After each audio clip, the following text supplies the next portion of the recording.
this special occasion. This is one of the 3 lectures which will be delivered by Professor David Hall. And we are indeed very pleased and very honored to have Professor Hall with us this afternoon. He just mentioned to me that he paid his first visit to Taiwan 15 years ago. I knew that he was here, but I couldn't remember when was the time. It was 15 years ago, and this is his second time. So we are indeed very, very glad to see him again. I trust that some of you know him very well, if not by his person, at least by many of his books he produced in the past decades. But others may not know him well, so I simply give you a very brief introduction about our honorable guest. Professor Hall graduated from Harvard College in 1958, and then he received his PhD from Yale University in 1964. And even before he received his PhD, he already taught at the Yale University. So afterwards, he continued to teach there from 1962 to 80. Then he moved to Boston University in 1970. Then he served there until 1989. So 19 years in total. And then he moved to Harvard Divinity School in 1989 until his retirement in 2008. Again, 19 years of service at Harvard. And now, currently, he is a Bartlett research professor. And I really admire that your energy when you communicate with me, saying that you still traveling all around the world, giving lectures, doing research. That's incredible because many of us here, about late 50s and early 60s, people like me are planning to retire. I'm planning to return 15 years from now and give some more lectures.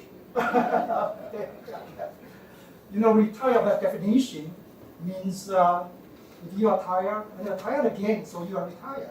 But you never tired. So no retirement, Professor Holmes.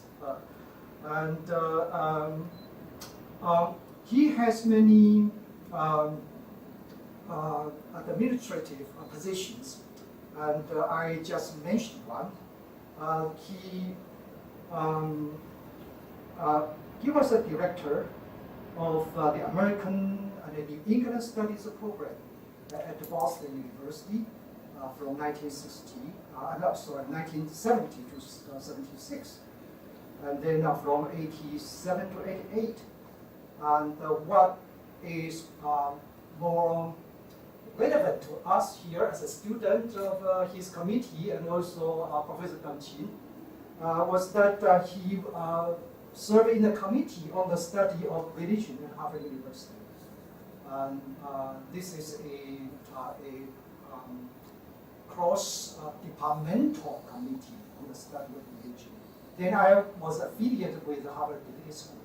And Deng Qin was in the College of Humanities and Sciences, right? Yeah, okay. So Professor Hall served as a chair from 1998 to 2004. Yeah. And Deng mentioned to me that he took care of almost every student. And students were, they benefit from Professor Hall's advice and really appreciate his kindness.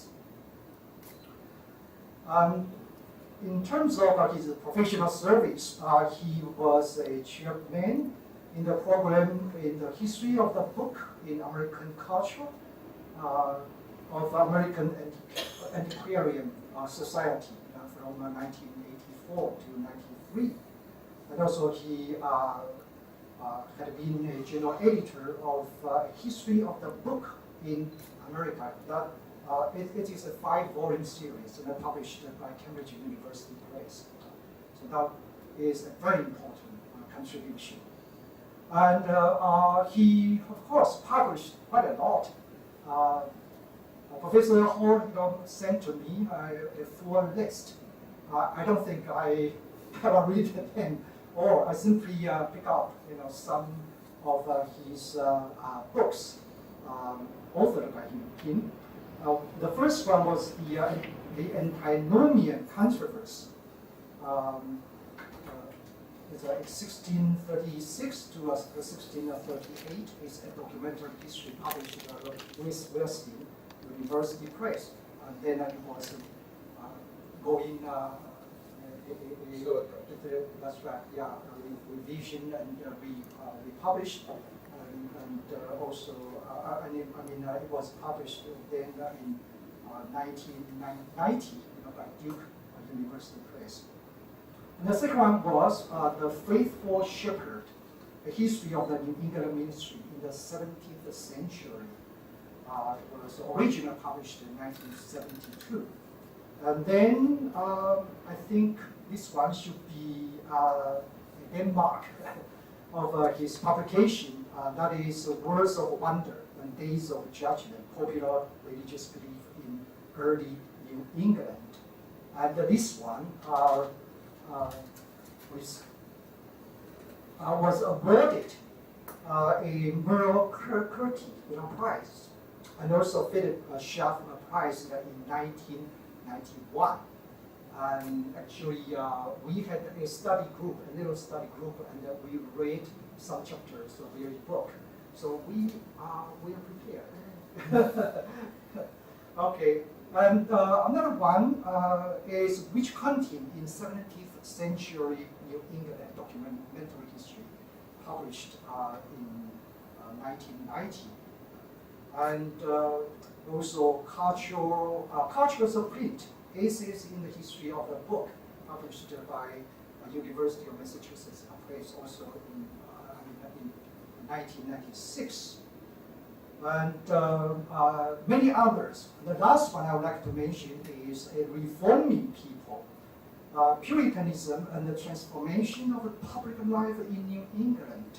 It was published in 2011 by North Press. And then its Japanese version was published in 2013. And just now, this Chinese version is here. It was published just this year. This year. And Professor Hall gave us this Chinese version, this book, as a gift. We really thank you. And we have put it in our library, so whoever would like to read it, you're welcome to come to our religion department. So with all that, although still unfinished, but I think we all admire your academic performance. You are our model, and we are very pleased to have you here. So I will give this lecture to you now.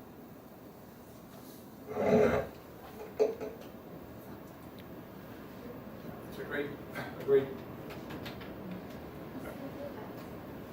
great pleasure to be here. Truly a pleasure. For many reasons. I should be, first of all, honest and say that a special reason for coming to Taipei is that I have a granddaughter who lives here, who was formerly living in America, but now lives here with her mother, a wonderful 12-year-old, whom I had the pleasure of spending most of the weekend with. We'll see again this coming weekend. And as you can imagine, given the distances between Massachusetts and Taipei, I don't get to see her very often. And to see her growing up and to be here and spend time with her has been very, very precious to me. But it's also precious to me to be able to share my own thoughts about two crucial subjects of our time. One is a subject for our discipline of religion, religious history, religious studies, sociology of religion, and that's the topic of lived religion, which I'll talk about on Wednesday and Thursday. And I'm looking forward very much to the workshop on Wednesday afternoon, where some of you will share your work with me and with others, so that we can make this a true demonstration of shared common interest in not just religious institutions or religion in the abstract, but religion as it is lived. And that's been a challenge for all of us to find a language for describing, for categories for describing, and I want to share share a variety of work with you, more recent American work, as well as my own work, looking back on my own work on that subject on Wednesday and Thursday. But this afternoon, I turn to quite a different subject. It's really, we might say at this moment in my country, and at this moment in, say, France, or perhaps this moment in Japan, the question of the relationship between the civil state and religion is a deeply political question. Just to say a word about France here for a moment. The French, as you know, the French government and the French society, as you know, is struggling with the meaning of Frenchness. What does it mean to be French? And there's a word in France which is very hard to translate called laicité. We might say lay peopleness, or layness, or secularness. And it's a word that the government espouses. The government does not take sides in religion. And this has been a position that emerged in the 20th century after, of course, various revolutions in which, especially the French Revolution of 1789, where religion and its close ties to the monarchy were a serious issue for the liberals or the Democratic or the Revolutionary Party all through the 19th century. But it's fascinating today to watch the French government, French citizens struggle with the meaning of laicity. Doesn't mean anyone can believe whatever he or she wishes. Does it mean that the government plays no role in religion? And that's how some French people would interpret it. Or does it mean that in public spaces where the government is a presence, no one can wear any insignia, any garment, any clothes that indicate a religious affiliation? In other words, is the civil area to be completely empty of the religious?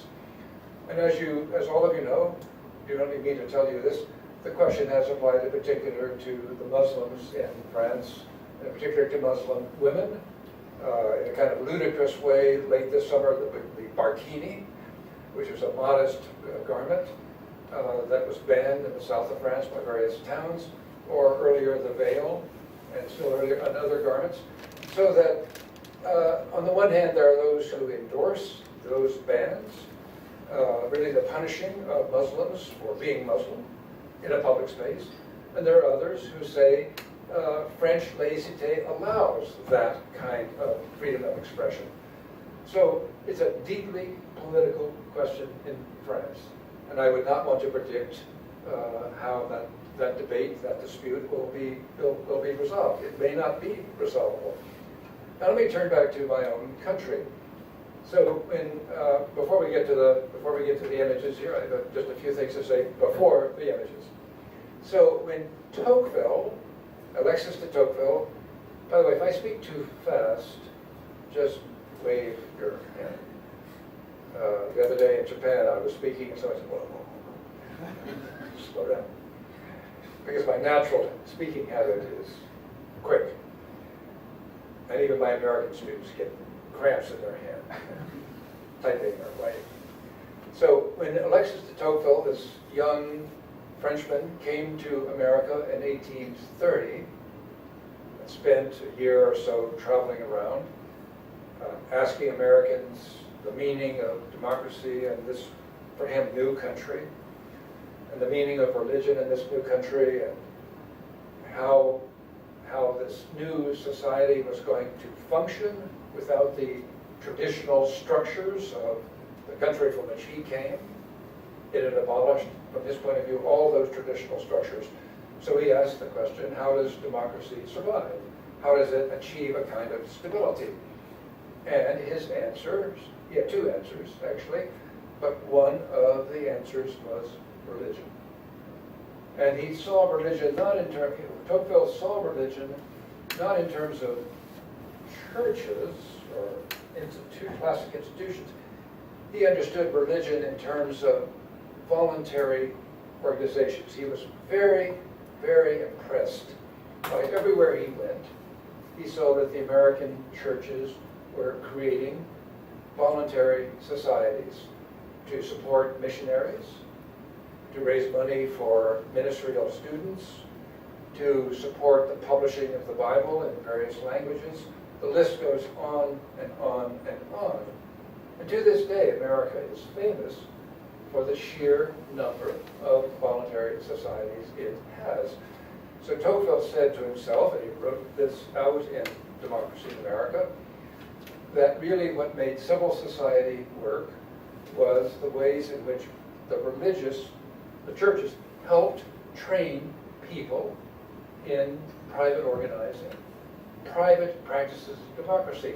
It did not depend simply on the state to create citizens. The religious people, he was thinking now of Protestants, not Catholics, the religious people themselves helped form civil society. So Tocqueville was not at all interested in the phrase, the separation of church and state. He understood that the state in America was not the state in France, a very different kind of state, but he wasn't interested in that phrase. He was interested in the cooperation between the religious and the state, and the reconciliation of religion and the state around the theme of a democratic society. So it all seemed very happy. It seemed very, very happy. And the one problem he noticed was, of course, the problem of slavery, which he noticed that the churches were avoiding the problem of slavery. He noticed that the political parties were avoiding the question of slavery. No one wanted to talk about slavery.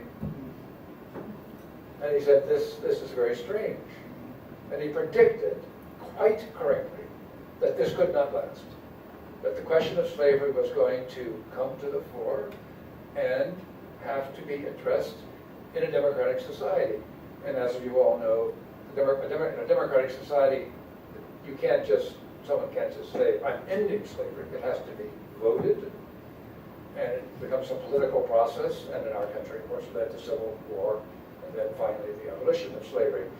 So I started with Tocqueville, because Tocqueville's is a very harmonious view of how the religious and the civil can exist side by side, both democratic. Now, can you turn to the first slide, please?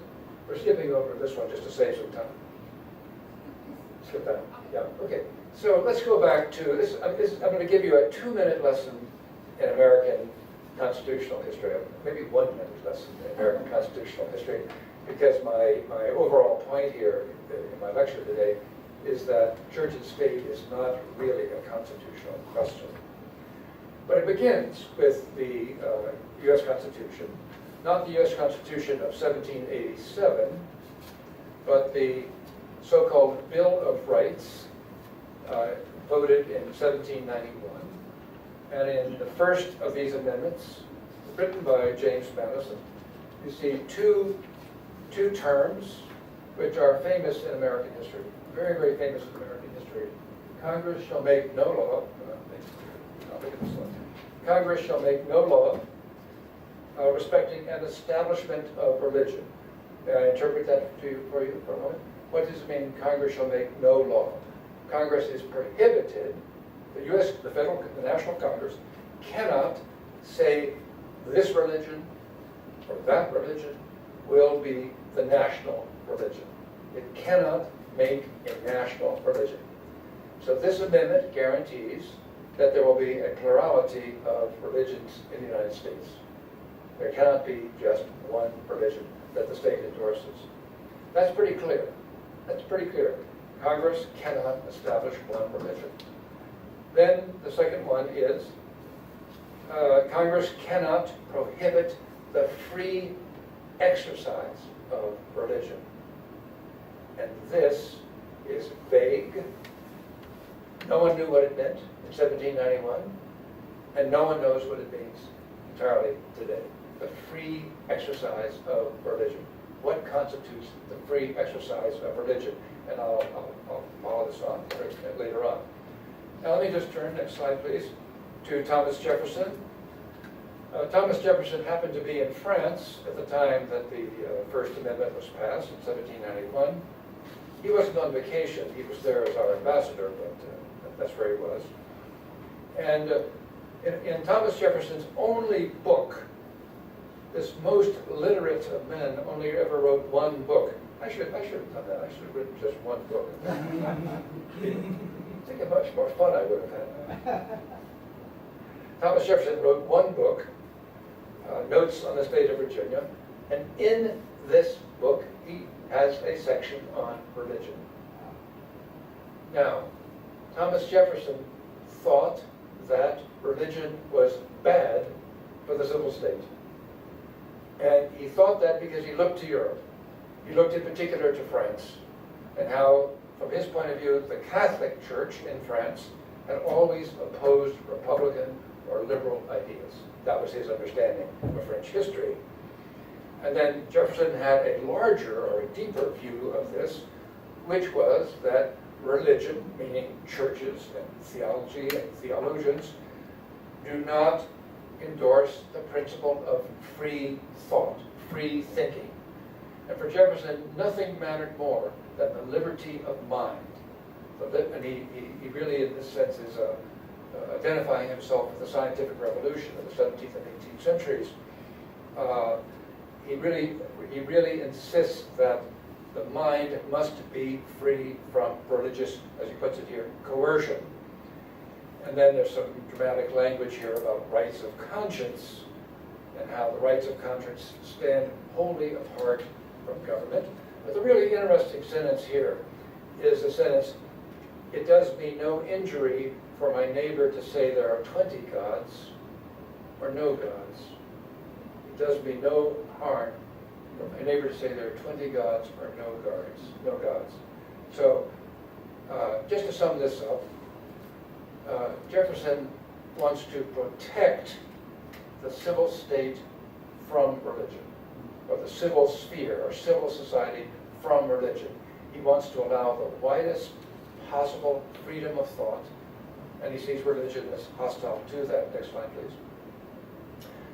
Now, his great contemporary, John Adams, who was president just before Jefferson, at the very end of the 18th century, thought exactly the opposite. Exactly the opposite.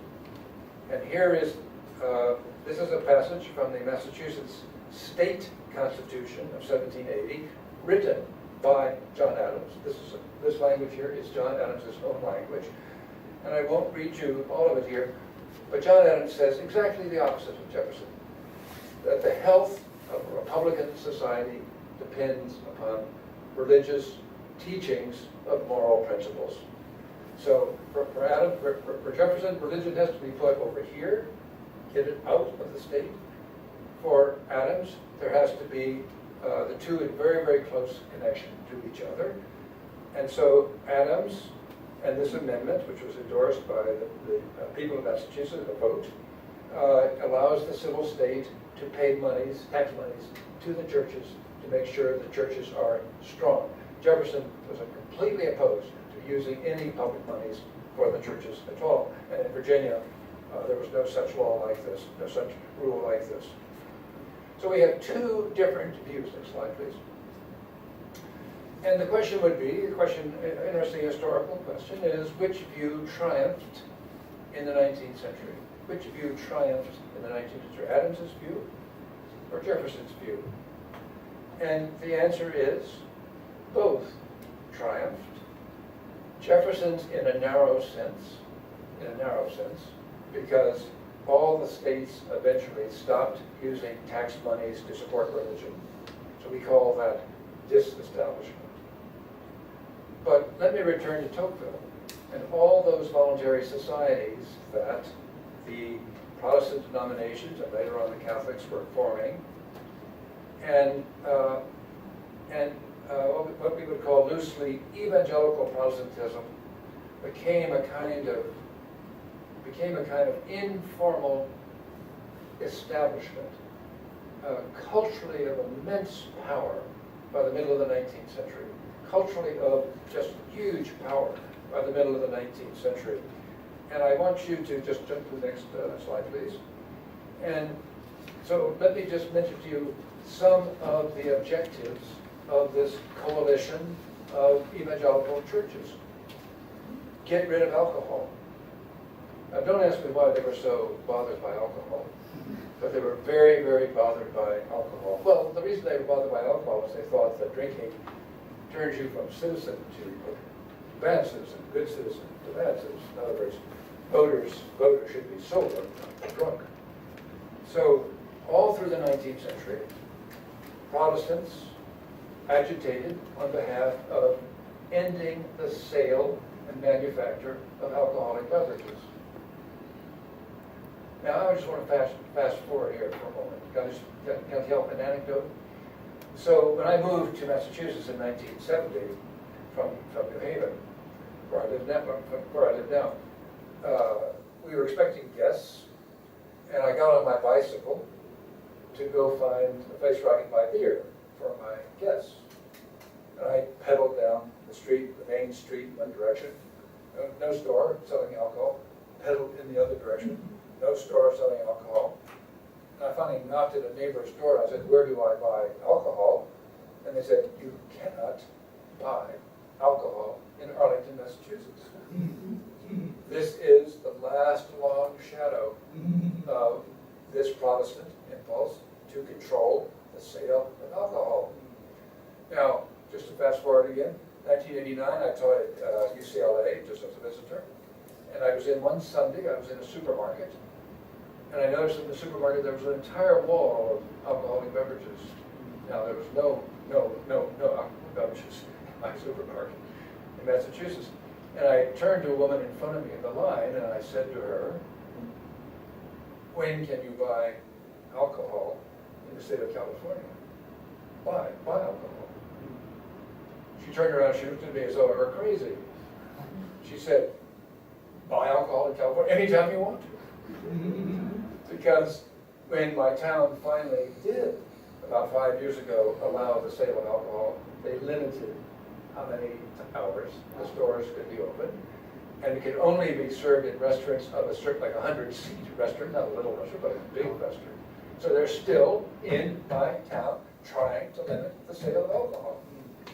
Now, this is now, but go back to the 19th century.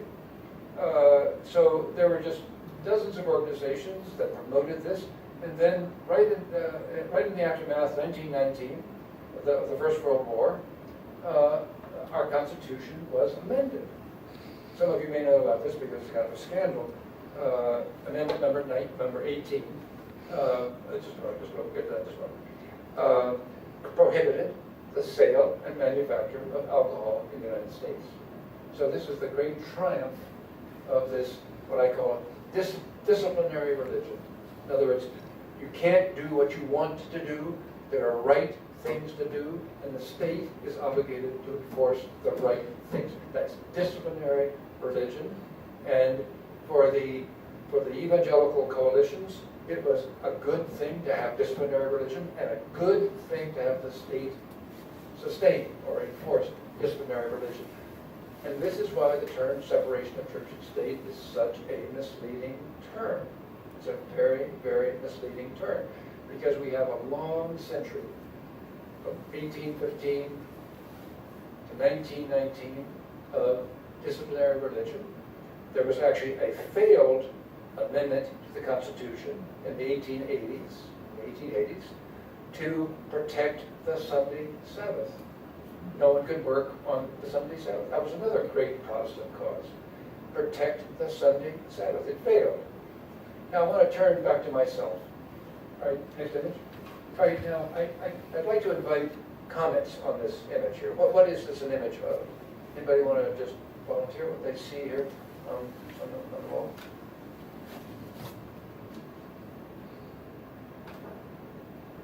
Who is the person? A soldier. Soldier.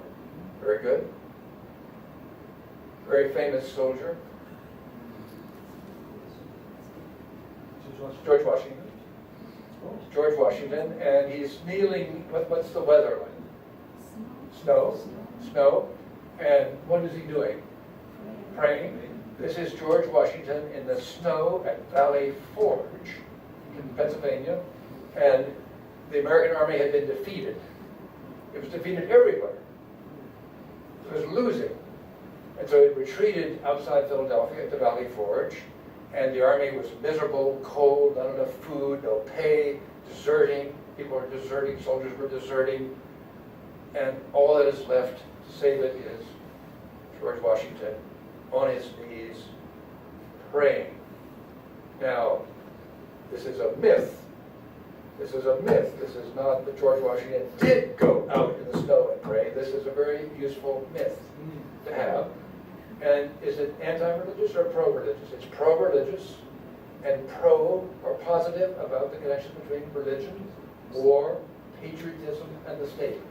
Now, in 1944, when I was a school child in Virginia, this picture was in my classroom. And every morning we prayed for the health of the nation, and every morning we recited the Pledge of Allegiance to the flag. Now, again, this was the long shadow, the long arc of disciplinary religion, where patriotism and Protestantism, or patriotism and Christianity became like this. I love this image. I loved looking at this picture as a child. It was a terrific picture. And I was very excited some years ago when a researcher for Harvard found it again for me. I've lost track of where the picture came from. So again, this is not, when I say it's a myth, myths are powerful things. This was a very, very powerful myth. In fact, George Washington kneeling in the snow at Valley Forge, and you're supposed to know, if you're an American, that victory will soon be following. In other words, he's praying, losing, but because he's pious, victory and the nation will be born and saved by his skills. So, next slide, please. So, it's a very interesting point that most Americans don't understand. Neither political party, the two major parties, Democrats or Republicans, neither of them was ever a secular party. In France, the socialists are a secular party. In America, the Democrats are always aligned with the Catholics and some Protestants, Republicans with other Protestants. None of them have ever repudiated a connection between religion and the civil state. Now, next slide, please. Now, I don't know if in Taipei you have Jehovah's Witnesses, or you do. So, does anyone here not know about the say a word about the Jehovah's Witnesses? They're a very tiny Protestant, ultra-Protestant group. Very, very, it's a sect, really. And it's a sect which is pacifist. It's a pacifist sect, so that children who are Jehovah's Witnesses are taught not to say the Pledge of Allegiance to the flag, not to salute the American flag. And men who are Jehovah's Witnesses are taught not to enter military service, because in their theology, God prohibits any worship of the civil state. Now, so here they are, they're Jehovah's Witnesses, and World War II comes along. And of course there's universal mobilization of men, and a strong surge of patriotic feeling. And so school children in Indiana and Ohio, where the Jehovah's Witnesses were strong, are refusing to say the Pledge of Allegiance to the flag. And what does the school do? It expels them. It expels them from the school. What do the men who refuse to join the military? What's happened to them? They're put in prison. They're put in prison. And Jehovah's Witnesses, very interestingly, use their money. They have enough money to hire some very good lawyers and to appeal on the basis of the free exercise clause of the First Amendment. We are exercising our right to the free exercise. We are enjoying the free exercise of religion that the state cannot prohibit. Shall I say that again? Is that clear to me? It's interesting. This little sect, tiny sect, is the first group to really ask, what does it mean to enjoy the free exercise of religion? And the Supreme Court, after a lot of struggle, a lot of contradiction, a lot of endorsing school boards and then changing its mind, finally in 1947 defends in a strong way the separation of church and state, uses that term for the first time, the separation of church and state, 1947. That's how recent it is that the term separation of church and state enters our public discourse. Now you could say, well, I see it back in 1800, compared to France, there's always been separation of church and state. Of course there's been. It's not the French system or the British system. The monarch is, there's no monarch head of the church. But it's very, very interesting that it's that recent. Next slide, please. And then we come to the period of my own youth and early adulthood, and now later on adulthood. Something completely unexpected. The collapse of disciplinary religion. The utter collapse of disciplinary religion by as most Americans understood it. And I just put down here the sexual revolution. Don't ask me to explain the sexual revolution. The civil rights movement, which challenged the very nature of American democracy. And then the Vietnamese War, the war in Vietnam, which led to a very sharp attack on traditional notions of patriotism. The clearest example of this, in terms of an illustration I can give you, is the American flag. Now, I was brought up as a Boy Scout in my Virginia town to revere the American flag. And in my school, I was the person who went out each morning and flipped the flag and raised it up at the top, saluted, and then in the afternoon I lowered it down.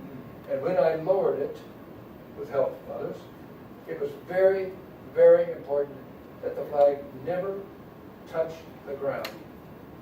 It was like a sacred object that could not be contaminated by touching the ground.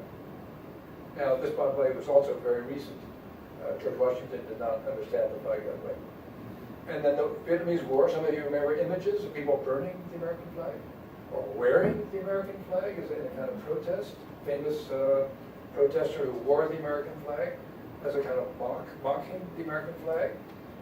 Burning of draft cards, of course, another way. So that war, and the many who opposed the Vietnamese War changed, or seemed to change, the meaning of patriotism. And if we go back for a moment to the George Washington, we go back to the George Washington. So this picture, which was, everyone understood this picture in 1945, 1970, this would be a very, very contested picture. Why? Because it suggests the perfect union of patriotism and religion, civil society, and by 1970, these are being pulled apart. And then, next, keep going. The school prayer decision, Ingle versus Vitale in 1962, a Supreme Court decision based on the Long Island case where a secular Jew asked that his daughter not have to say prayer in the morning, in school, every morning they were saying prayer. Free exercise of religion, she had the right not to say the prayer. And the only way the Supreme Court would finally resolve this was to say school prayer was unlawful because it violated the free exercise of religion. In other words, you're going to have 15 different prayers, 25 different prayers, one prayer, or no prayer. No prayer is the only way to have free exercise of religion. Otherwise, you're favoring one version of prayer. And then I'll just mention here in passing that Sunday protection laws have just vanished altogether. So, last slide, please. So, I want to, before I comment on this slide, I want to just put one more term on the table, and that's the rights revolution. R-I-G-H-T-S, not R-I-T-E-S like in religion, but rights as in civil rights. The rights revolution that has unfolded in America since the 1960s, this is 1950s really. So let me just remind you about the history of rights in America, people's rights. So after the Civil War, black people gained citizenship. Citizenship and race were no longer, race no longer disqualified you from being a citizen. All people could become citizens, all men could become citizens. 1920, women could vote and be full citizenships. So you have the anti-slavery movement leads to one expanding of rights. The women's suffrage movement leads to an expanding of rights. Then after the Second World War, you have an explosion of movements for rights. I'm not going to give you dates, I just want to itemize some here. So, 1965, the Civil Rights Act, which made it a crime to interfere with people's, especially black people's, civil rights in all kinds of ways, preventing them from voting, preventing them from entering various professions, a big extension of civil rights linked to race. You then had the American Disabilities Act. I can't give you the date, the American Disabilities Act. This extends full rights to people who are, by birth or other reasons, disabled. So that if you come to America now, you will notice that every sidewalk has a ramp. Every sidewalk has a ramp at some point. That's so people who are using wheelchairs have the same access to the sidewalk, to streets, as people who don't need a wheelchair. That's all due to the expanding of the rights. Then there was the issue of gay people, people who are gay. And that's an ongoing struggle. But again, state by state, and finally a national decision just recently, people who are gay can marry with the same lawful authority that people who are not. There's another set of cases that involve Native Americans and their rights, in some ways rights to be a part of American society. So just to take all of these together, just lump them all together, from the 1960s to now, there's a rights revolution, a rights revolution. And this rights revolution is essentially secular. It is not religious. It's a secular revolution. It's not the doing of any religious group. There are some religious groups that endorse some of these, other religious groups that oppose. So right now in America, we have really serious conflict. Just as bad as in France, but for different reasons. We've had the rights revolution and a civil society that is defined in terms of rights, not obligations, not moral rules, not John Adams' vision of truth and honesty and all those things, all those good things. Not what I learned as a schoolboy looking at that picture of George Washington. In terms of rights, I'll mention one illustration. In the Harvard Divinity School, when you want to go to the toilet and you want to go to the bathroom, you now have a choice. 3 different possibilities for going to the bathroom, or maybe 4, because everyone has a right to his own or her own particular kind of bathroom. This is what happens when you have a rights revolution. It begins to affect the geographies of going to the bathroom. No one can be excluded from going to the bathroom of his or her, or not his, not her, gender bathroom. So there's men's and women's, transgender, and none of the above. So there are 4 different ways of going to the bathroom, at Harvard Divinity School. Just recently, this is all very recent, since about 6 months ago. And so this is, I would call it secular. It's a secular definition of rights, and it means that people who are strongly evangelical or strongly Catholic are are unhappy with this rights revolution because the rights revolution is extending over into what they think of as their theological or religious views. Abortion, of course, is the first one. The second is hospitals. Will the federal government require all Catholic hospitals to follow the same rules that a non-Catholic hospital follows? Schools, clubs, all sorts of institutions are being affected by this. Harvard University, which is a private institution, the dean of the college has just ordered that every private club, most of which were restricted to men when they were founded 150 years ago, now have to be open to women as well. It's amazing. This is all in the name of a rights revolution. And you might say, well, why would women want to be a member of these clubs? They're not very pleasant places. Why would you want to be a member? But it's the rights revolution unfolding, the logic of the rights revolution unfolding. And finally, I just want to say, I just want to talk about, just throw in here consumerism.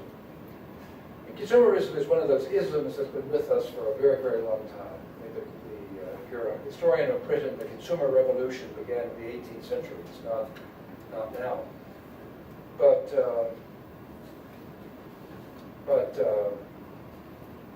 you know, no storekeeper protested the ending of Sunday Sabbath laws. Storekeepers wanted to be able to sell 7 days a week. So now in America, everything can be bought. Banks in my town are now open 7 days a week. You know what they used to do. I don't know what the rules are here in Taipei about hours in stores. Normally, banks are closed on Sundays for sure. I think on Saturdays too. So we are still. Well, until 10 years ago, the banks were closed on Saturdays and Sundays. Then Saturdays went, now Sundays have gone.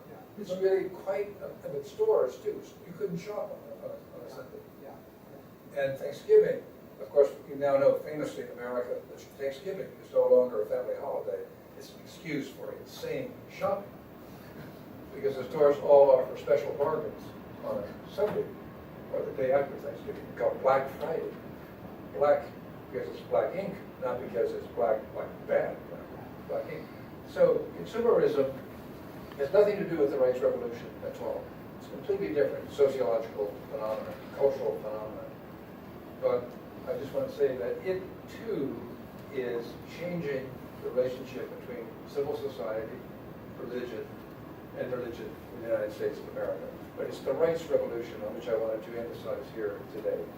Because I happen to sympathize with the rights revolution, but I also sympathize with people like John Adams, that a good society depends upon shared moral values. And we don't get that from consumerism. We don't get moral values from consumerism. It cancels out moral values, except the pleasures of buying. And we don't get that really from the rights. Rights are not really the same thing as values. So here we are today in America, and you can tell it from the electoral campaign, the dreadful campaign that's going on, just how bad things are. No one can agree on a set of moral rules to conduct a political campaign. That's unprecedented, that no one can agree on the same moral rules for conducting a campaign.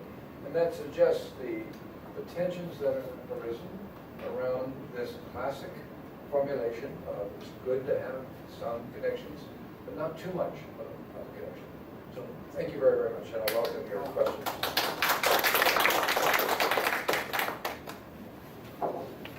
And I welcome any illustrations you may want to offer from other societies as well, because every society has its own way. There's no one size fits all in terms of how this should be done. Thank you. This is a succinct but very insightful presentation. And I think we benefit a lot from your insights. And I think that's is open now. Any questions you'd like to raise, Professor Hall?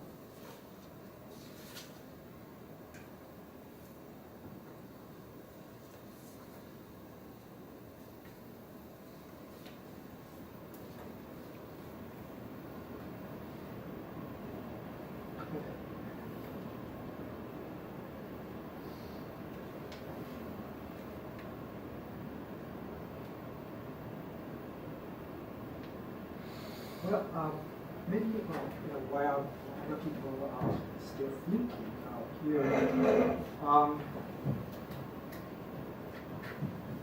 people sometimes would think that the liberals in the United States sometimes go to a kind of fundamentalist type of people, because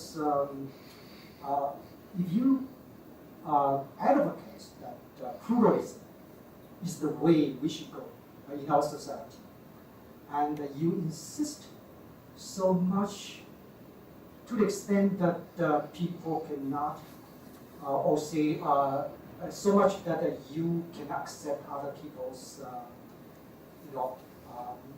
view, and that would, goes to the other extreme.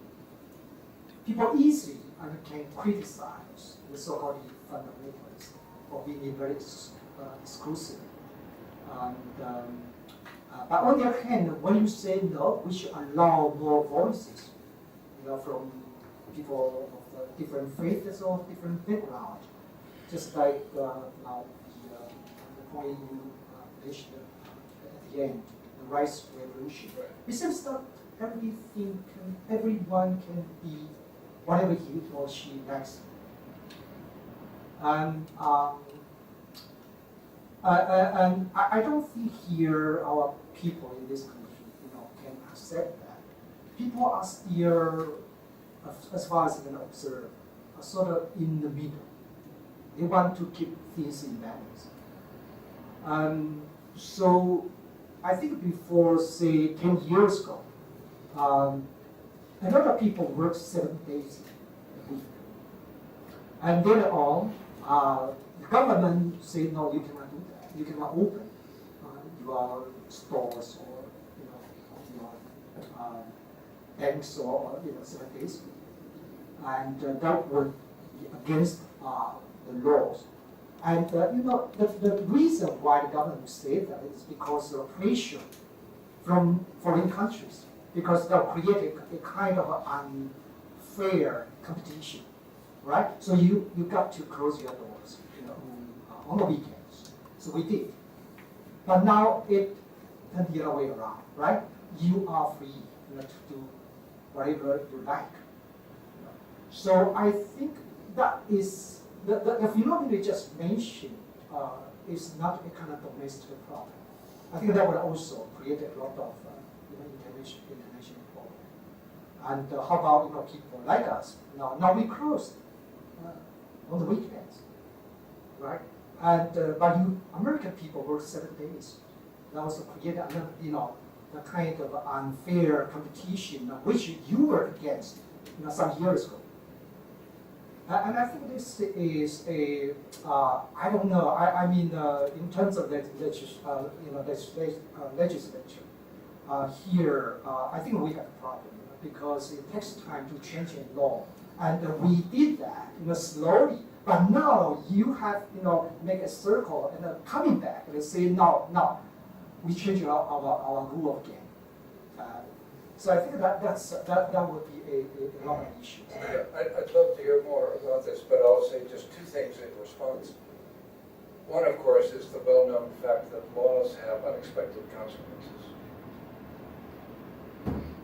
which is why there is reason to distrust big government, because big government makes laws and either doesn't enforce them or doesn't understand the implications of the law downstream. Of course, wars are the best example of that. You start a war, you always forget that you have to end a war. But at some point, how do you end the war that you started? But the question of a middle space, I like that term very much because first of all, I think autobiographically about, as you've heard in a way, about some of this, because although I grew up in a family where I had to go to church on Sunday, actually twice on Sunday, and I could not go to movies on Sunday because we were a Sunday-observing family, and movies were, by somebody's definition, no longer appropriate. What we did was to get together as a family. We had family meals together. We talked to each other. You know, grandparents, parents, children, we were all together. And my grandchildren don't have that. That's not the way they live. They're hurrying, or they're on their iPhones all the time. So it's either privatized, or it's regularized by sports and other things. They're just hurrying all the time. No family meals anymore. So I look back and there's a kind, my sister and I talk about this a lot.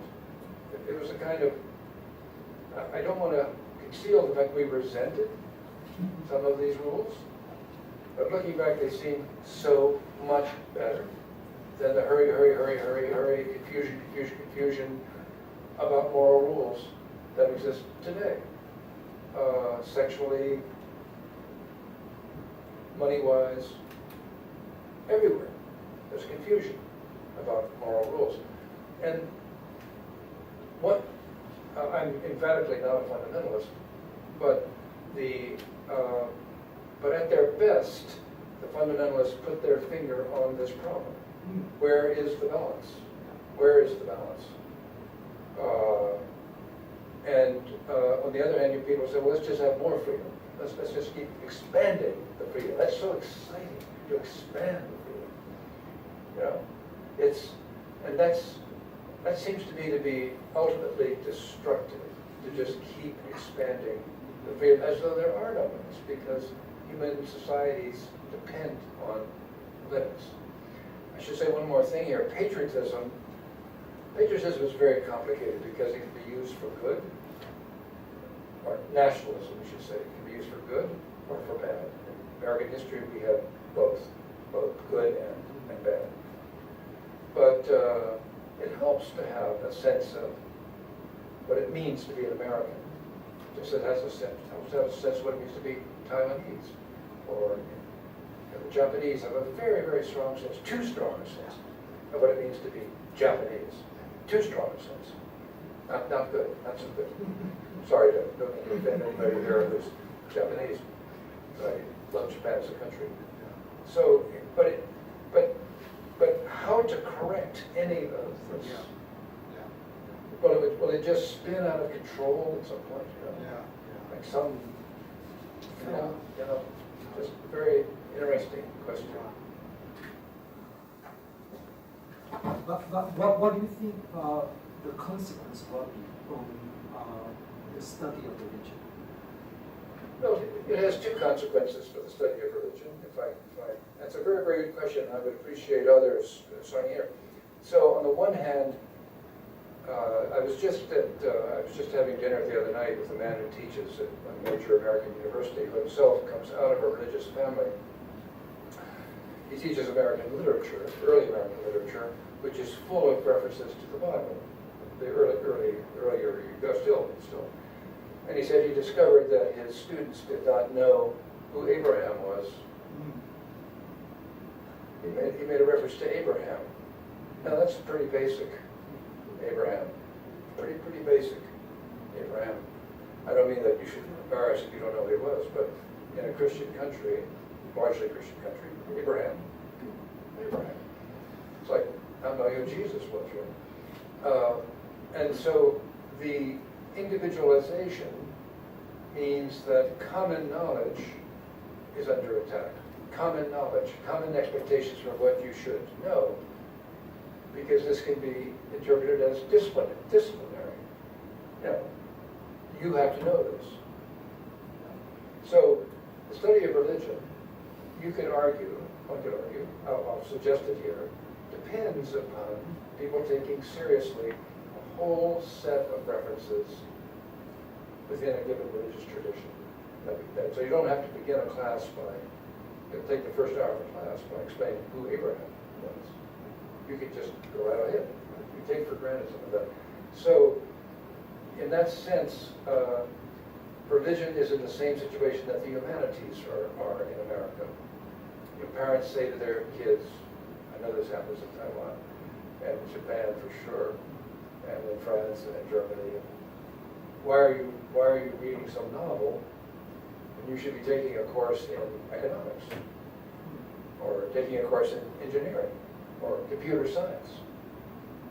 Harvard students, you'll be amazed how many of them take courses in computer science and don't take courses in humanities.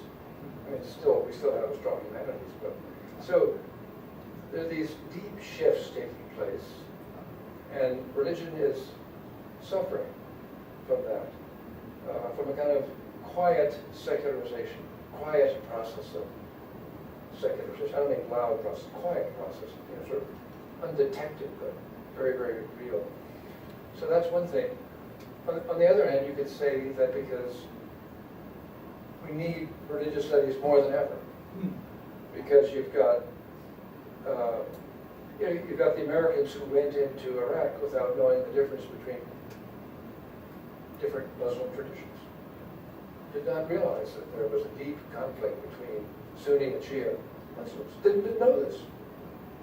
Completely surprised to discover that it wasn't just, they just did not understand this. And that would be true elsewhere in the world. Going into Africa, going into Pakistan. You can't work in ignorance of the role of religion in civil society. And religious studies people, we are the ones who have that knowledge. Now, it may be ironically that we're also the ones who are preserving the old knowledge. That's an ironic implication of what I just said before about secularization. Where is it that it's going to be preserved, the old knowledge, right? But the Catholic Church gives up on all its saints. Who's going to know about those saints? We're going to know about those saints, whether we believe them or not. We're going to be the ones who preserve that knowledge, right? So it's a very interesting situation to be in, because some dean can say, well, students are all taking engineering. Why do we need more people teaching Buddhism? You have that problem. We have it at Harvard. On the other hand, we could say there are a lot of Buddhists in the world who deserve, in America, there are a lot of Buddhists who deserve to be understood richly, deeply, with integrity to their traditions. And if we don't do it, who is going to do it? Right? Who else? Who's out there? Who's going to do it? Who's going to do it? We don't do it. The university doesn't do it. So that's an argument that has to keep being made, I think, in Maryland. And perhaps elsewhere, too.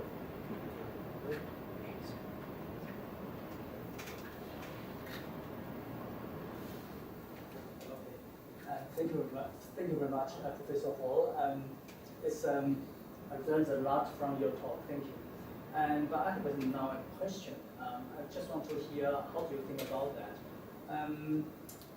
From the non-Western society, some people will say the right revolution or the democratization could be the prime mover of the right revolution. Is related to the Christian spirit.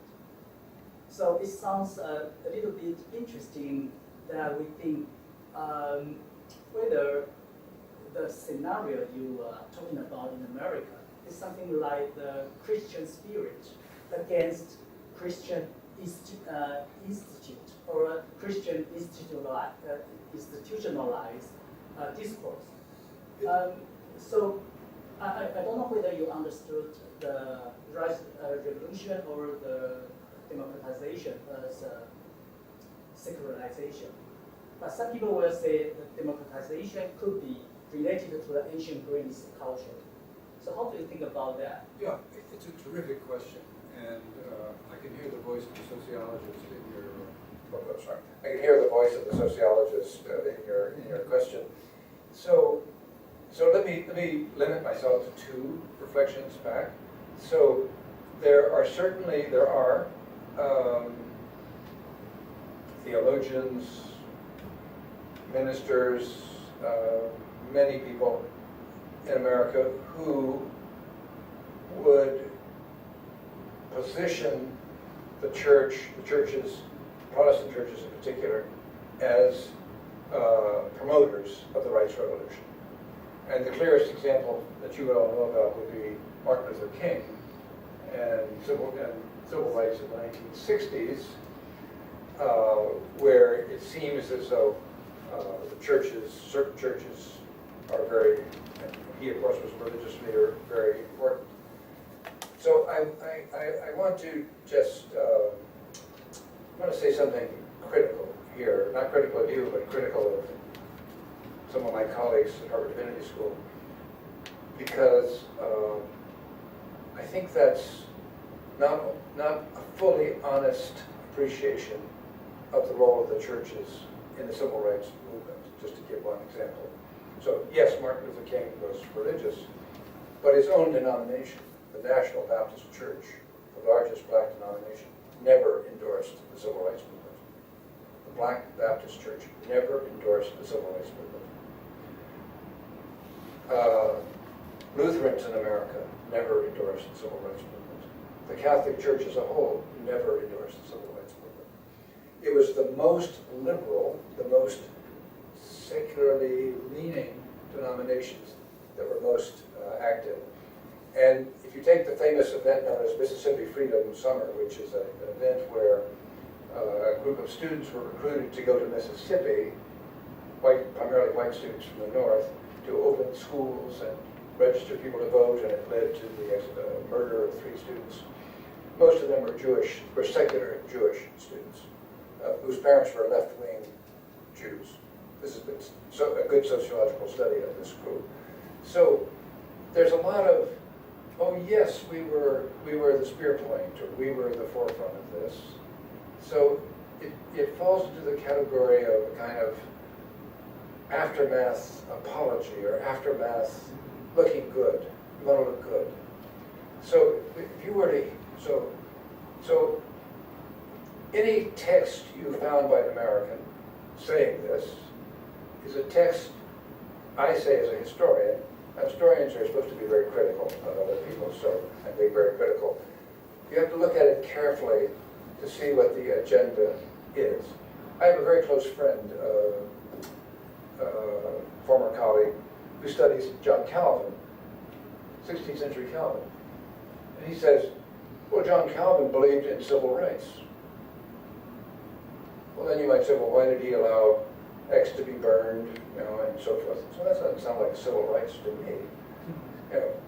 So there's a lot of genealogical attempts to exaggerate the role of religion in the making of the rights revolution. On the other hand, if we were to work on a comparative basis, and to compare a society in which Christianity is strong, which it is in America, versus, say, Iraq or Pakistan or maybe India, I don't want to be, we could say, well, it looks on a comparative basis that Christianity does favor, and that is because Protestantism does favor the individual. Ultimately, Protestantism does favor the individual. Protestantism is built on the faith of the individual. It has churches, but it does have a very strong, Max Weber saw this, very strong individualistic structure to it. So you could argue that a deep connection exists. So I would argue both ways. On the one hand, there's a lot of propaganda that churches like to issue. I used to teach the history, at Harvard I had to teach the history of a group called the Unitarians, a very small group, primarily in the Boston area. And the modern day Unitarians, we were very, very anti-slavery. We were the leaders. We were really the abolitionists. To which I get exposed to, well, name me 5 Unitarian abolitionists. There were about 5. A couple of very famous ones. But the majority were not abolitionists. But they loved to rewrite their history. Because it made them look better. No one wants to talk about the losers in their history, right? You only want to talk about the winners. And winning was opposing slavery. You see what I'm saying? So it's very, very tricky. It's a tricky thing. I could go on about this. Pentecostalism, the history of Pentecostal movements, is a pure example of this. I think I better stop because I'm going to go on too long here. But it's a very good question that you ask, and you've introduced the term secularization, which I will use myself on Wednesday. Yes. Okay.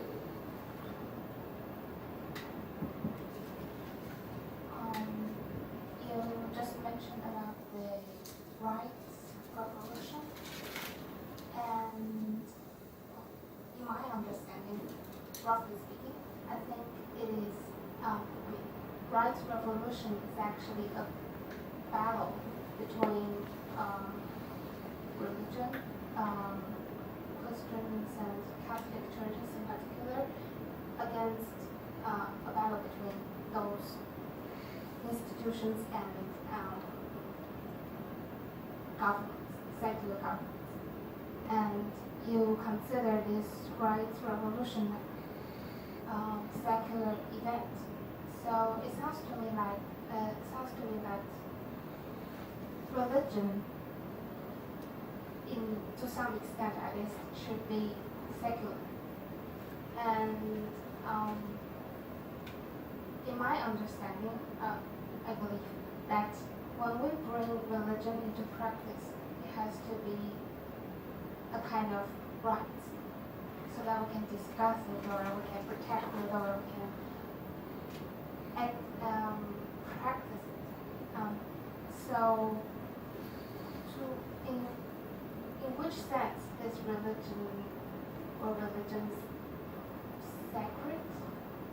Because it sounds to me that religions always have to be understood under the frame of rights, or under the frame of Yeah, it's an interesting question that you posed. So let me just make one slight shift of language here. So our government is a democratically elected government at every level, so that what the government does is essentially what the majority of the people want it to do. The one exception is what the Supreme Court does. And the Supreme Court is not democratically elected. So if our government passes a law saying that all bathrooms must be made universally available to everyone, whether they're disabled or gay or transgender or whatever, that reflects what some voters wanted to do. So in that sense, the government is an agent, becomes an agent, or acts on behalf of an interest group in the population as a whole. And it goes back to the question raised before. That interest group may say, I'm religious, I have religious reasons for wanting equality. Equality could be turned into a religious value. But another group might say, equality is not really a religious value, like Catholics might say, it's a hierarchical religion after all. It's not a religious value, or it's not as important a religious value as the truth, or something sacred. So I interpret your comment by underscoring how back and forth we go in America. So what is clear? We ask ourselves, what is clear? What is the meaning of religion? What is the religious space? What space is the secular space or the civil space? And what I may not have made clear is that the Supreme Court cannot resolve this question. We could have 100 decisions. We could have thousands of decisions, but they cannot solve this question. It's a deeper question. It's a big question. So your question points, I reinterpreted that. I reinterpreted it to point toward this confusion. A very distinguished scholar of the Supreme Court told me several years ago, the last thing the Civil War, so the last thing the Supreme Court is not qualified to define religion. It is not qualified to define religion. It doesn't want to define religion. It's not the business of the Supreme Court to be defining religion.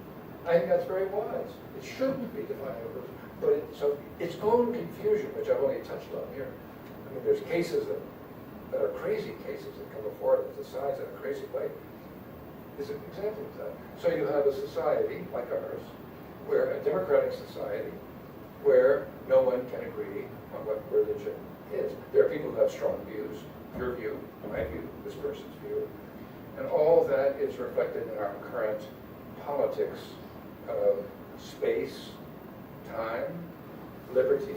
All those keywords are impacted by this process. Let me give you one other example. Is a shopping malls,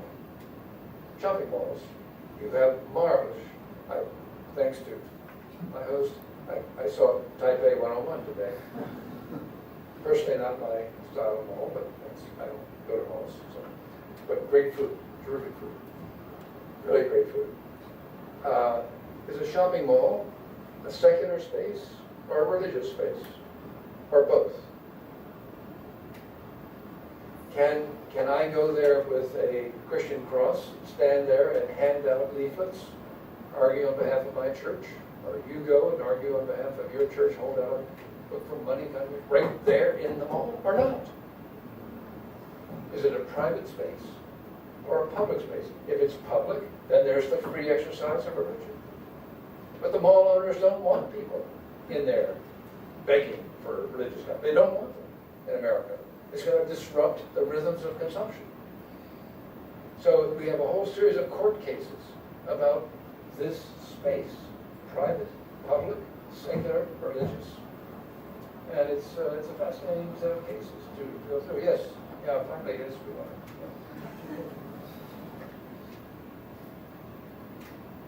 to. First, welcome to NCC, Dr. Hall, and welcome to Taipei, Grandpa. So I did have two questions, but I don't want to occupy too much of your time. So I'm going to just ask a very short question here.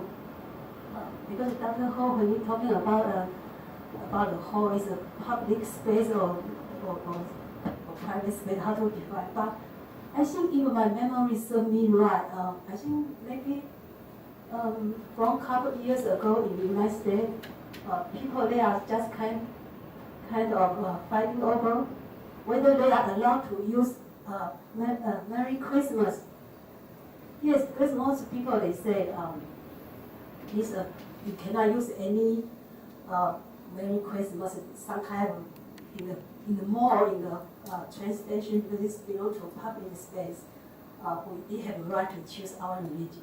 I think this kind of discussion is still going on, right? So is this type of argument is kind of a religious issue or just purely a political statement of fighting over about this topic? Yeah, I should have mentioned this question of Christmas.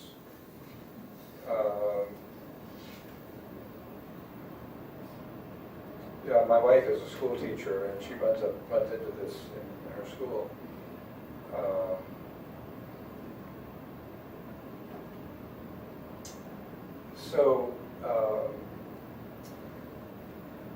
So it's a question that enrages, or the attempt to eliminate Merry Christmas and emblems of Christianity at the time of Christmas from public spaces enrages evangelical Protestants, because it seems to be taking civil power too far. So the argument of these people is we should be free to express ourselves, free expression of religion, free exercise of religion under the First Amendment, to do this. And the problem with the rights revolution is that we get to a place where it's not, where everyone has the right not to be offended. This is not written in law, but it's a cultural thing. No one can be offended.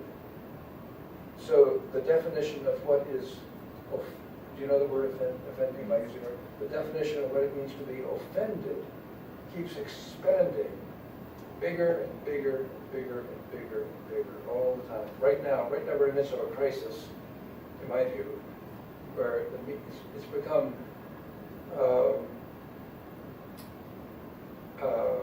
you have to be very careful what you say. This is an anecdote, so it may not be correct. It was told to me at a wedding, family wedding, by someone from Nashville, Tennessee, where the Vanderbilt University, great university is, and he was on the conservative side, and he knew I was on the liberal side, so he wanted to mock me, tease me. So he said that at Vanderbilt, all the freshmen are giving a sheet of paper. I don't know this is true, so don't quote me as though this is true, okay? This could be propaganda. They're given a sheet of paper in which they say, which you said, when you meet somebody, you know, I'm meeting you, you're a first-time student, I'm a first-time. You say, my gender pronouns are, what are your gender pronouns? Because you don't want to use a gender pronoun that might offend somebody. Now, this would cripple ordinary speech. Can you imagine doing this every time you met somebody, saying, I meet you, my gender pronouns are? Can you imagine doing this hourly, minute by minute during the course of the day? Is this going to promote civility?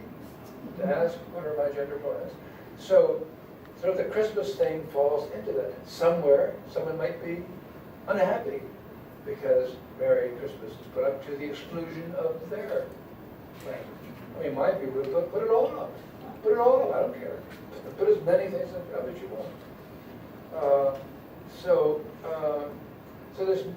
right now, there's no resolution of any of this except that the fear of offending someone seems to be expanding and expanding and expanding and expanding in our culture. I mean, it was good when it was extended to people with disabilities, because people used to mock people with disabilities. Okay, that's good. You stop using certain words. You just stop using certain words. That's good. But it can go. It's exploding right now in the United States. The good news is that there are humorists who find this funny, and so if you watch American television, you'll find people who turn this into a joke. I think it's healthy, actually, to have some. It's a certain kind of joking that's healthy. But you ask a terrific question.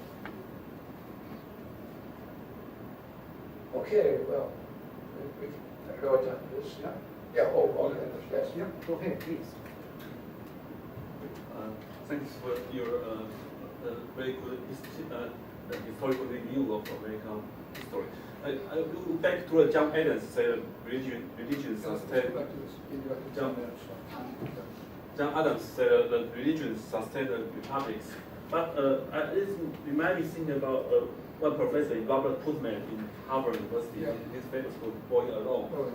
Right. If we parallel to the history of religion, maybe the original, early day of religion is homogeneous, people go to the church. But today, people getting more spirituality, like the New Age books, always public, very good sale, New Age. So people doing their own spirituality, but not instead of going to the church. So there is a change a lot. For even people still very religious, but they don't attend to the public.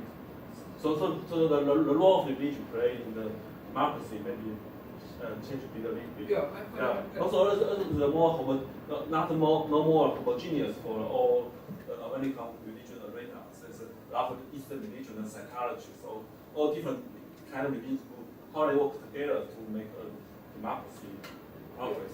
Yeah, there are two questions here, or two observations. If you don't know Robert Putnam's book, Rolling Alone, it's about the collapse of voluntary organizations. In other words, the Tocqueville model, that the health of civil society is still on. There we go.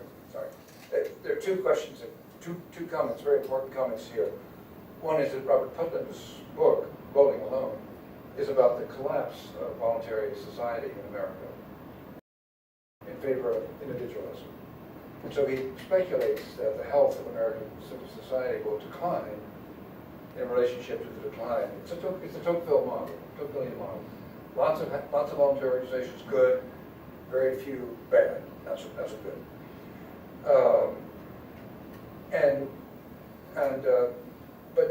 But your second point is actually on Wednesday. When I speak on Wednesday, I'm going to contrast or compare two different models of lived religion. One of which is exactly the model you just sketched. I'm going to steal from you. Sketched in your remarks. What are the social characteristics of a religious community where people don't attend church, hold multiple beliefs at the same time, don't look like church members or churches of 3 or 4 decades ago at all, or, as happens now in the United States, the nuns. That's not N-U-N-S, that's the N-O-N-E-S, the nuns. Follow me? Nuns, N-O-N-E-S. We have 2 words in English that sound the same, nun. You're a nun. Not you.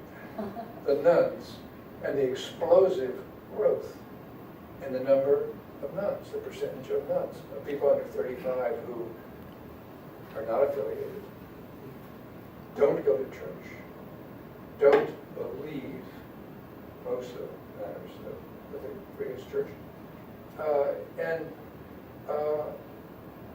how do we incorporate them in a model of lived religion? That's a very interesting question. It's a very challenging question. I won't have an answer to the question, but I'll lay out some examples of the question on Wednesday, because the model that I began with in the 1990s assumes the church is there as an institution.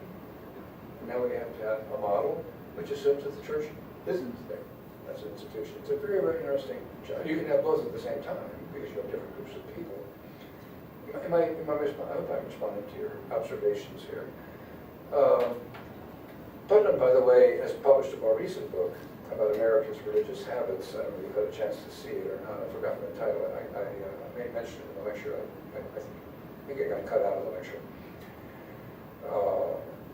And it's a more optimistic book about religion in some ways. But as I say, you pose a very big challenge, and you also mentioned the multiplicity of religious views in the United States.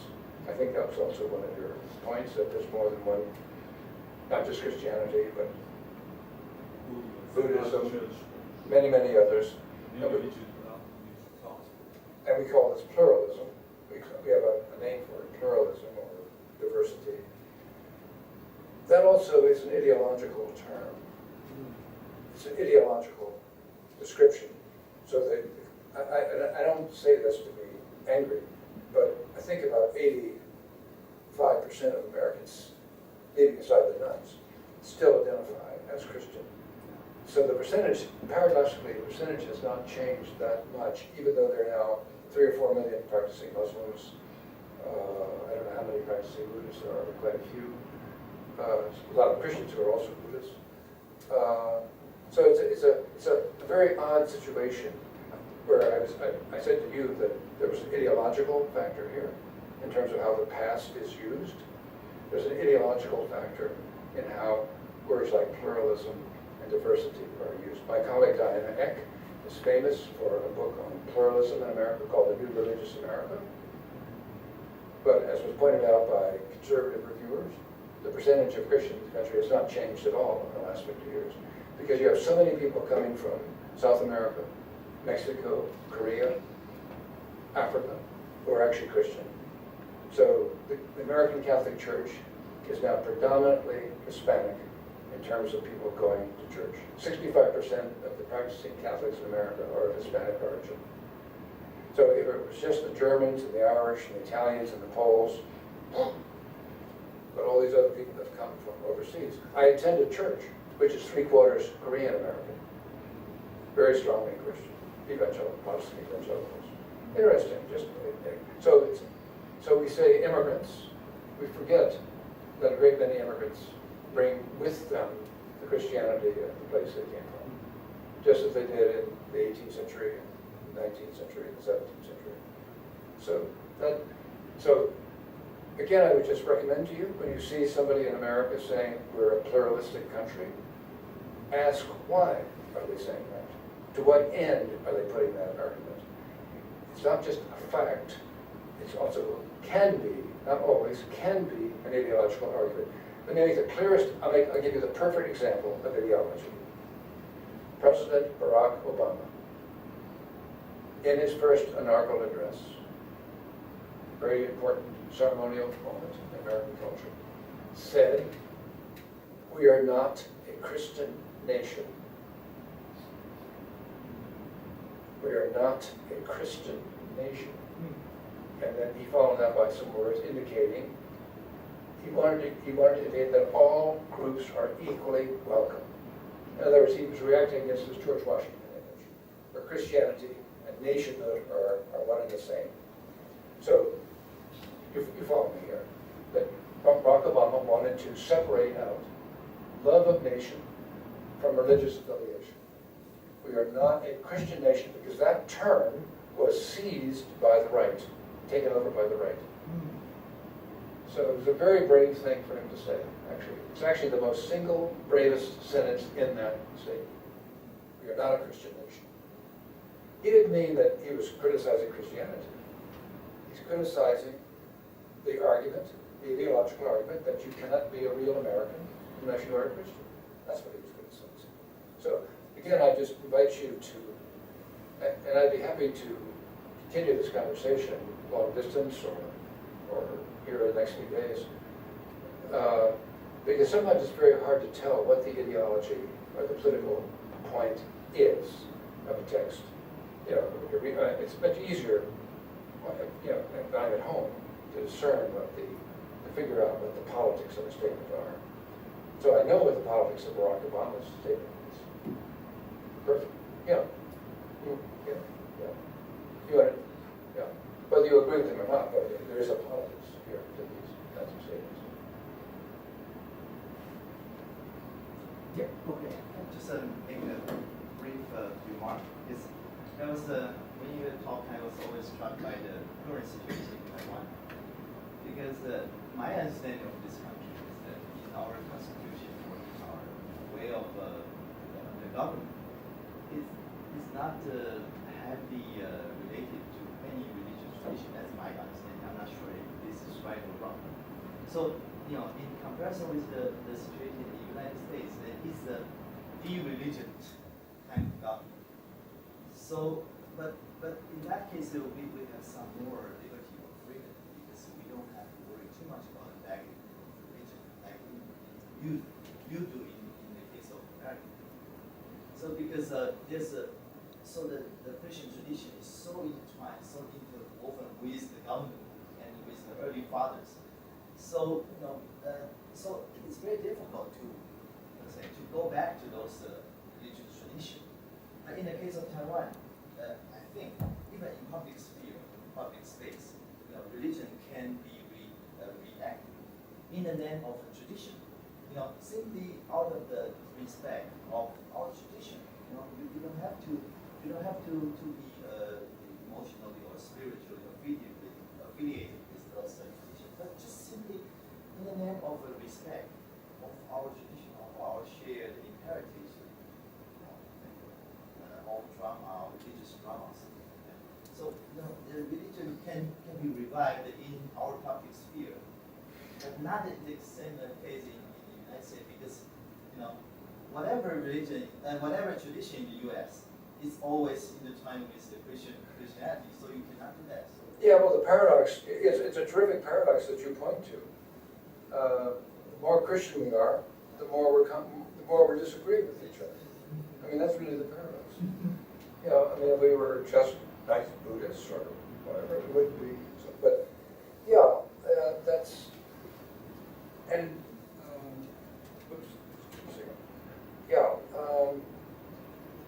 I think this is a situation full of paradoxes. Christianity should be unifying, but has become a source of division. Because, and it goes back to Adams and Jefferson that way. They were both Christian in some sense of the term. Some people said Jefferson was an atheist, but that's meaningless, really. So we've always had people who objected to the religion in the public sphere, and we've always had people who endorsed that. Both of them Christian.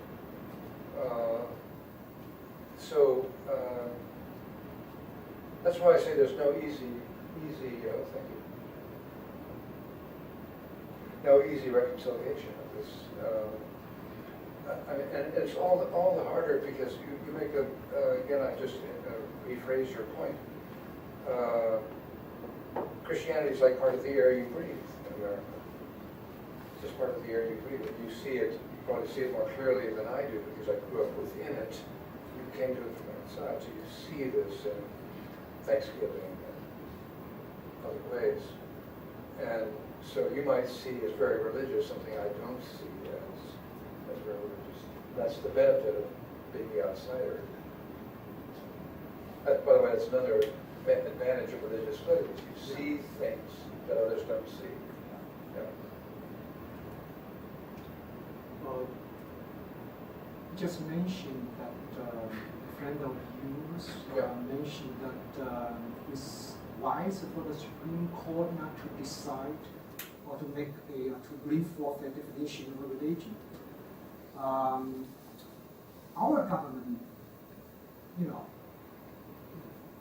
doesn't do that either. But the point is, whenever a religious group asks for a religious status, they, the government, always ask the scholars to decide. Because, of course, you're free not to register as a religious group because personal freedom. But there's a benefit if you get a religious group status. For example, tax exemption. Okay, and that's I think that all religious groups are like to obtain. But it becomes us or say our burden, as religious scholars. We have to decide. And then we all know that there are hundreds of definitions of religion. And so this kind of cases happen very often. That is, we are invited to sit, like a committee here, to make a decision whether or not this applicant as a group is legible, for religious, identity. And so I found it very, very troubling. But I think it's very real, for us. That's almost like a part of your responsibility. Now, the government don't do that, but you are supposed to do that for the government. But so in the United States, I found that the IRS is supposed to decide, not the Supreme Court, because a lot of religious groups ask for tax exemption, right? So they have to decide. But if you look at the website, all the definitions, all the conditions for being in a religious group are very traditional. You should have a leader, an organization, even a structure, and rituals, so on and forth. Okay. So I think a kind of discrepancies there.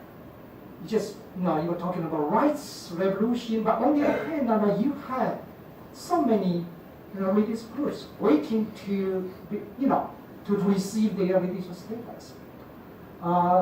That will last. I don't know how you are going to solve it. And for us, we encounter this kind of problem from time to time. So would you like to comment on that? Yeah, I never thought, I literally have never thought about the criteria for being listed as tax to gain tax exempt status. Some of that would be done at the state level, as well as at the federal level, because you can be taxed at, some of that would be gained at the state level as well as at the federal level. But I do know that no group of religious scholars is called upon to decide those questions. You never No, I know. The only time I did that was when I was on the Religious Affairs Committee at Boston University. I was only on it for 1 year for a reason that will become clear. Let's say I was not invited back for a second year. So the university recognized and gave official status to chaplains of certain groups. Chaplains meant that they had offices at the university and they could hold services for, Methodist chaplain and a Catholic chaplain and a Jewish chaplain.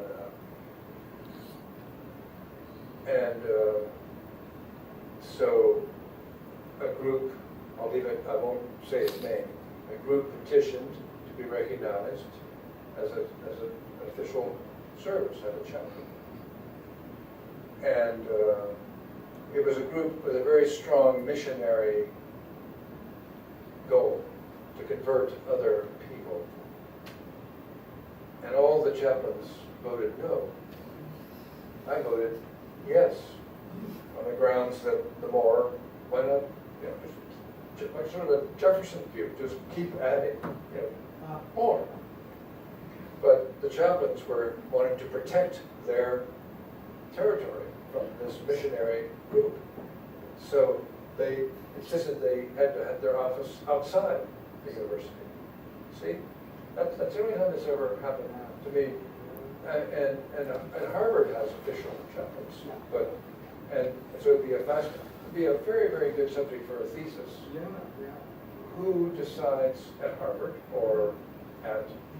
We know that at very conservative universities they will not allow organizations endorsing gay marriage. They'll exclude certain organizations. But at a liberal institution, what happens? I don't know what happens. I don't know what happens.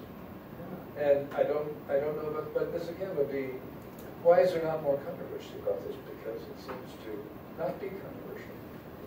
I don't know. I've never read a news story about somebody complaining about not getting a tax exemption. Maybe the IRS is just giving them that. Yeah. I don't know. That's a very, very good question. I'll go back and look. Okay. Yeah, that's a terrific question.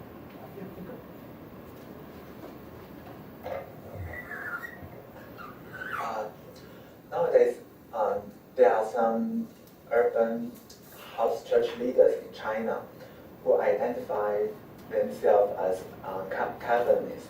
Calvinists. They actually promote Reform theology in many house church seminaries in China, and I think they see a potential of Calvinism. For example, they promote the separation of church and state, which for them it means that the state should not interfere with the house church affairs, and they promote the more independent space of civil society in China. And I think they are all intellectuals, and they hope that China will be a Christian nation. That. And so I think they actually have this kind of link you mentioned between Protestantism and patriotism. So I'm wondering what's your comment on this? Does this die of its own accord, or if I hit it the wrong way? Does it just want to just? So to ask a question about Calvinism touches me in my field of expertise, because I can always give a fourth lecture on. Yeah, why not? I even have illustrations for a fourth lecture in my pocket. So So there are two questions here that you're asking. One of which I'm not capable of answering, which is what the possible impact of these house churches in China will be. I can't say. But Calvinism, contrary to how it's usually depicted in America by people who don't understand it, there's a long tradition of anti-Calvinism in our country. John Calvin was very much for a certain version of separation of church and state. He never would have used that term. He would have said church and state are like twins, separate, but sharing a great deal. But he wanted the church in Geneva and all throughout the Calvinist tradition, the church to have sole authority over doctrine, sole authority over discipline, sole authority over who was named a minister, and so on and so forth. But he also wanted the state to protect the church from heresy and blasphemy and and to punish things like adultery and so forth and so on.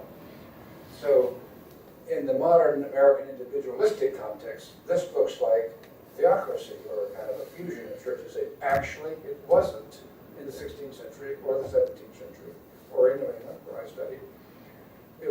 But we can't use the word separation because that's too modern a term to use. What's probably happened among these young pastors is that without knowing it, they have incorporated the word separation into Calvinism. They have carried it back from the present into the past. I'm guessing that. And that's a very natural thing to happen. In other words, they're not profound students of Calvin. He's a 16th century figure, we have to remember. They're living in the 21st century. And, right, I'm making sense right here.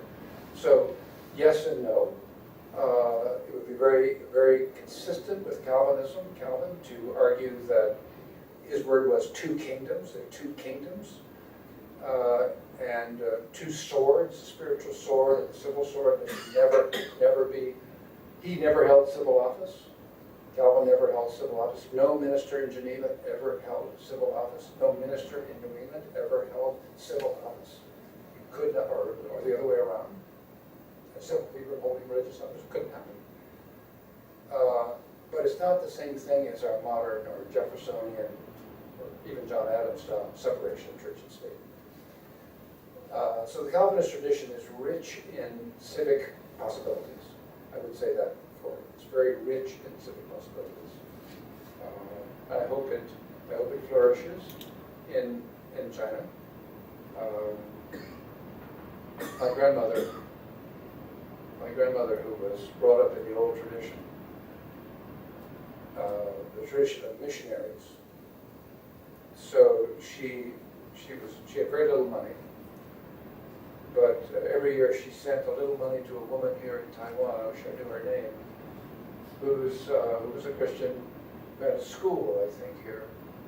And my grandmother thought, I shouldn't really say this, you'll look, I'm afraid to say it. She thought, maybe this woman someday will convert in China to Christianity.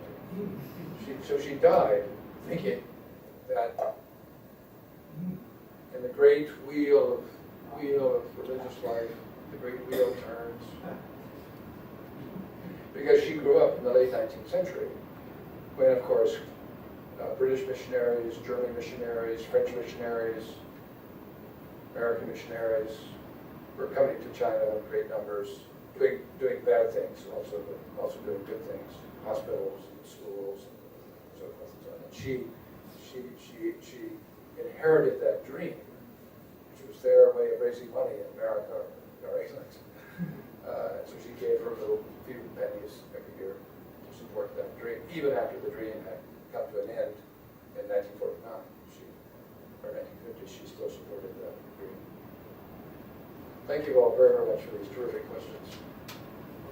Okay, no more questions now? Yeah, I think our time is Oh. up. Continue. Yeah, okay, yeah. Okay.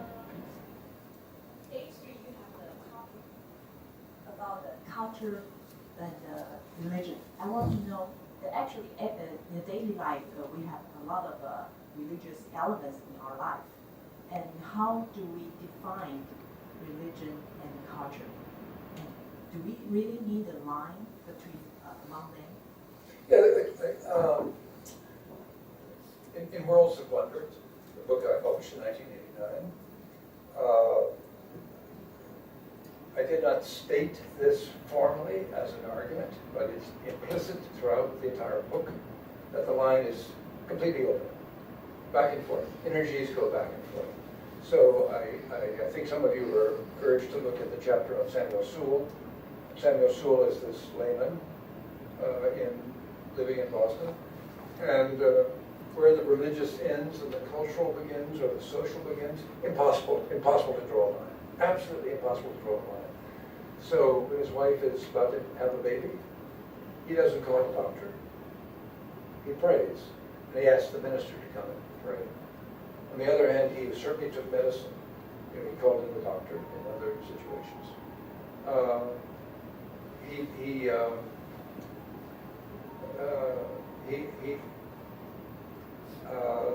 There's a folklore that he practices as a traditional lore. It's not Christian, as well as a lore that's Christian.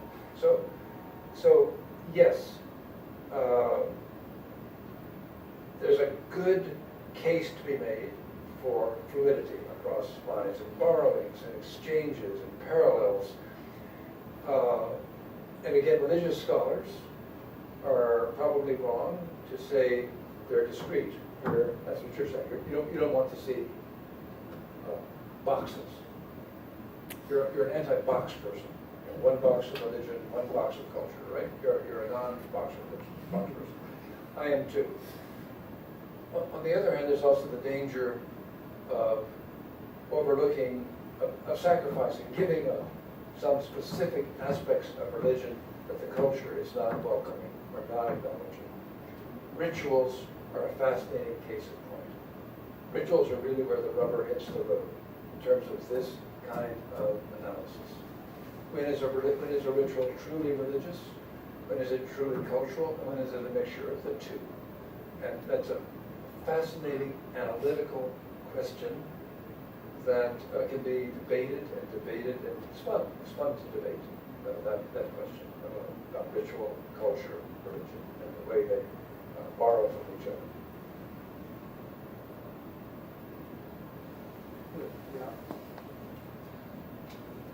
Well, we all appreciate your presentation and question and answers, and I'm sure that we are going to have more in the following days. But we should stop at this moment. Let's thank Professor Hall again for his wonderful presentation. Okay, well, on Wednesday, we will have our meeting here again from 10 o'clock to 12. And then in the afternoon, we will have a roundtable discussion. So I think all the topics and concerns will be getting more and more interesting. So you're welcome to come again, and also invite your friends who are still not informed about this event. And thank you for your participation. Thank you. On behalf of Professor Deng, let's take a group photo. Oh, great. Yeah. That's rich.